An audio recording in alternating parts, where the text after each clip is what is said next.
This video is actually the continuation of the video on the Bronte sisters.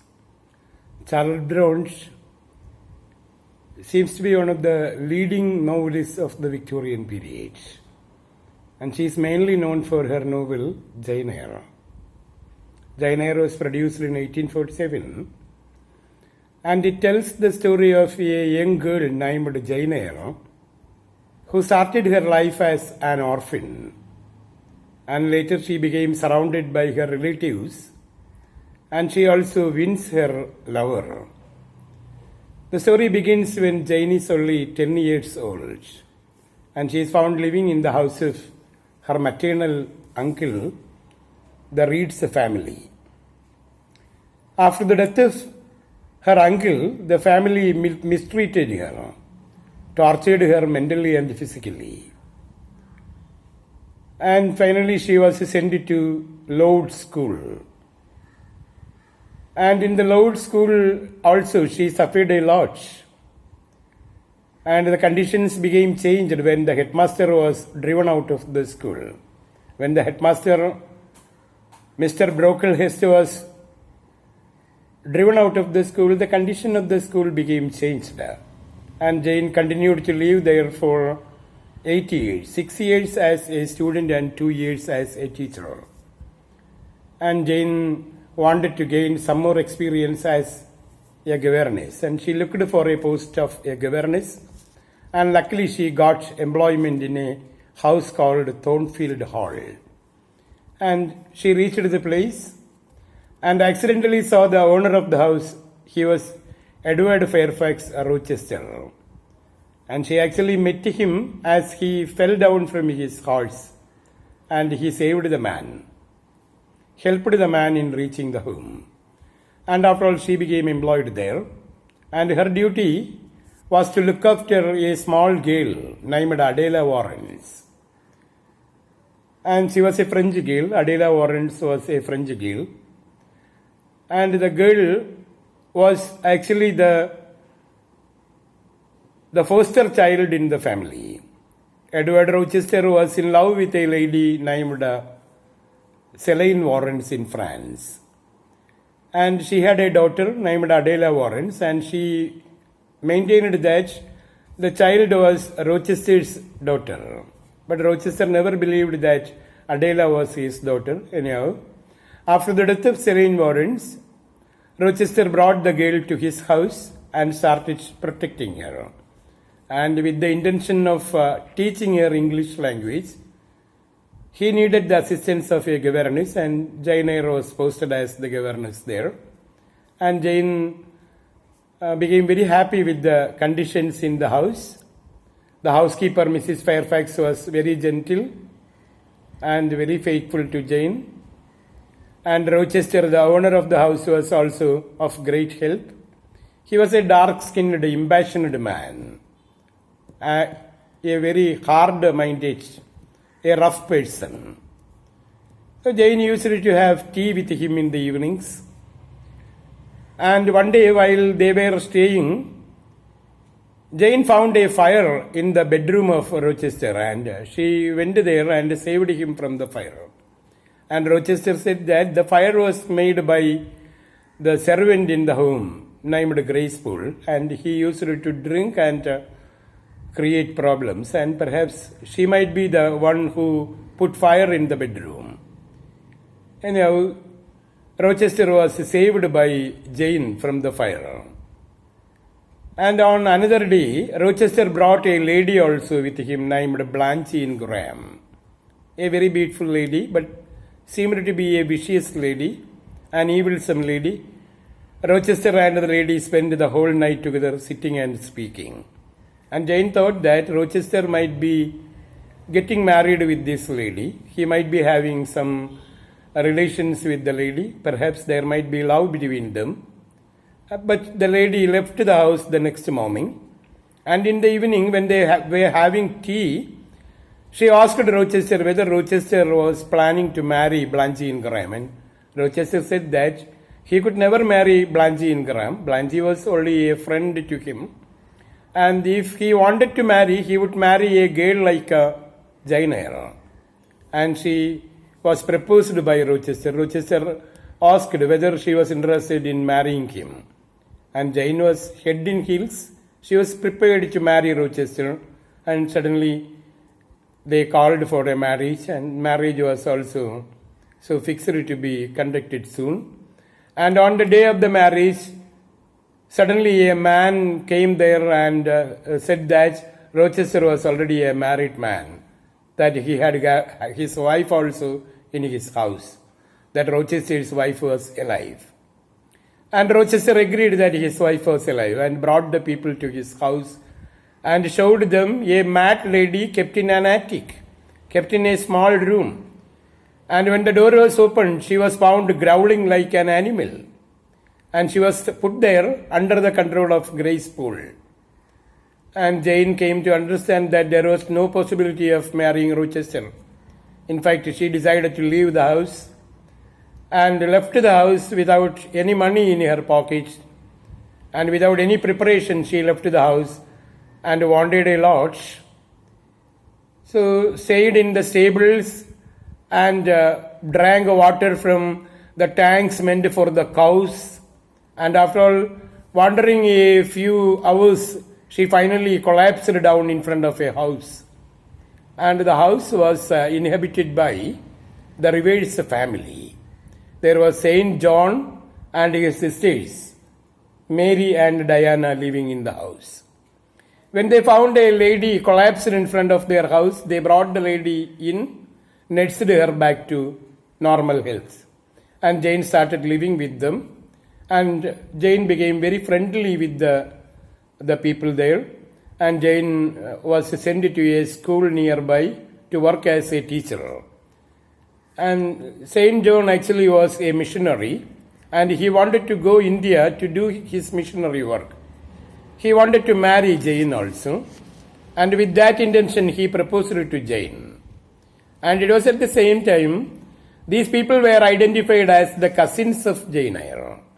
One day Saint John told Jane Eyre that a relative named John Eyre was dead, and there was a large fortune of John Eyre waiting to be handed over to a girl named Jane Eyre. Actually, the Jane Eyre was the niece to John Eyre, and John Eyre was dead, and his property, about 20,000 pounds, was left to be handed over to Jane. And Jane told John that she was Jane Eyre, and they went to the advocate and collected the money, and Jane shared the money among the 4 people. She took only a share from the 20,000 pounds, and the remaining amount was shared equally among the 3 people. And Jane became very friendly with the people and stayed in the house, and Saint John proposed to marry her.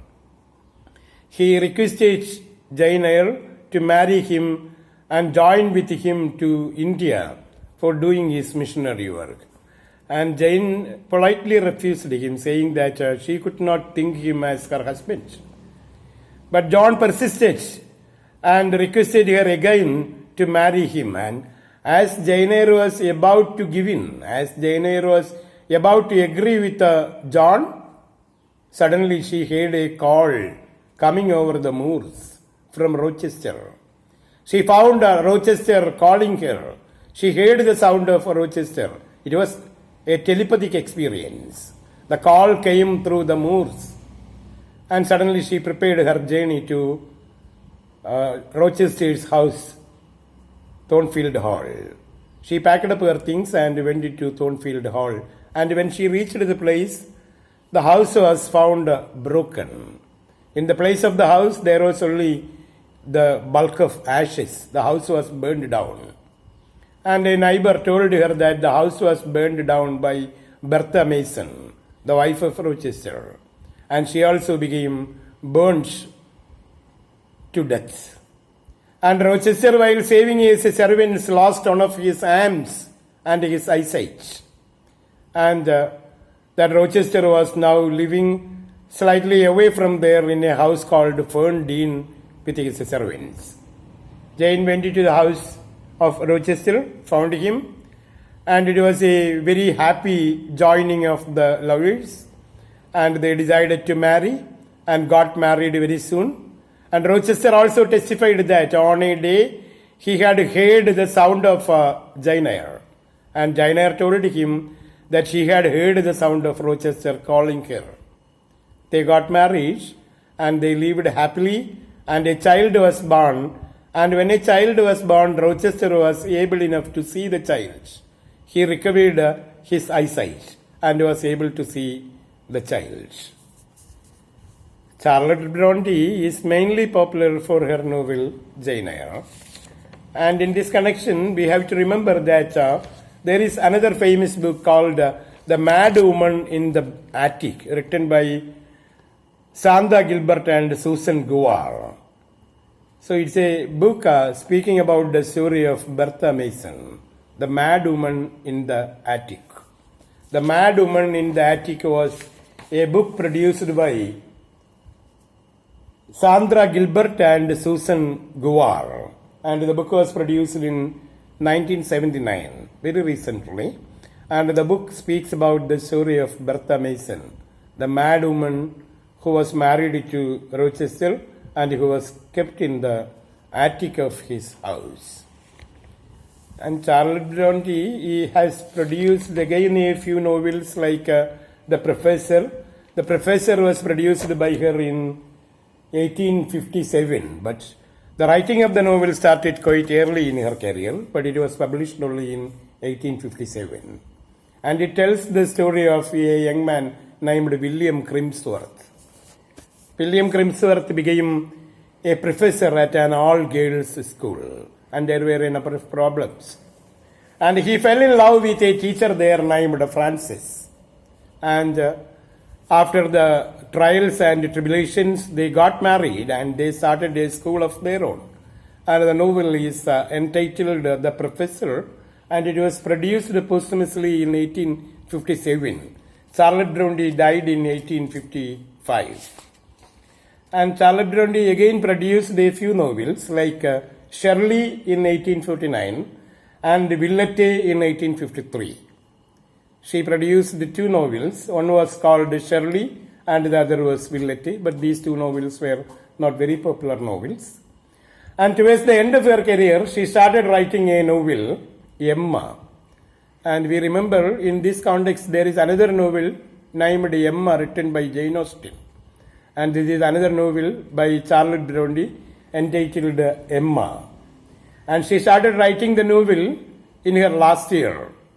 And she could complete only 2 chapters of the novel. And the novel was completed in the modern times by a lady named Clara Boleyn. Clara Boleyn completed the novel under the title Emma.